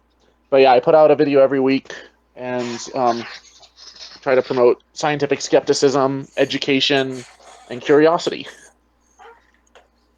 Well, we definitely like to welcome you to the community. If you ever need anything from any of our experts, I'm sure any one of them would be more than happy to be your sounding board or proofread some of your stuff, because we have literally a plethora of geniuses in our Great Debate community. Just people that I'm so humbled to have them even join us, more or less, be in conversation with them on a regular basis, because they're just so damn smart. So. Anyways, guys, thanks for watching. We had about 50 to 60 people watching the entire time. Not too bad. I just want to say thank you so much for having me on. I really appreciate it. I appreciate it immensely. You have a very large YouTube channel, and we're the people in the grassroots kind of stuff, the low end of the totem pole, but we're recognizable. So the fact that you didn't let having a big channel get to your head, that means a lot, because certain people, not to name any specific names, who I do know. Dragnot. Yeah, like Dragnot. Yeah, fucking Dragnot. I mean, they have big channels, but they don't want to bother with our lesser people, because once you get over like 100,000 people, I can understand that they want to be with the muckety mucks. But you know what? We are going to be the muckety mucks. Well, here's the thing. Once you hit 100,000 or so, you get so many requests. It's just really hard to to allocate time to all of it. I understand that. And that what? Props to people like Alex who got 100,000. I mean, the guy earned it, and he's very knowledgeable. Seems like a very pleasant, decent guy. I'm hoping to get him here one day. We'll see. But anyways, I'm going to end the hangout with that. Guys, thank you for watching. I expect this video to get a few thousand hits easily. Leave comments below after the video renders, because it takes about a half hour to render. But I do want to thank my audience. I want to thank all my Patreons, the people that support me through both Patreon, PayPal, and Super Chat. Thank you very much, Thomas, especially for joining us. I hope your numbers do go up. We have sent a lot of people your way, so hopefully you get some more subs out of it. And with that, I'm going to thank you very much. Thank you, Thomas.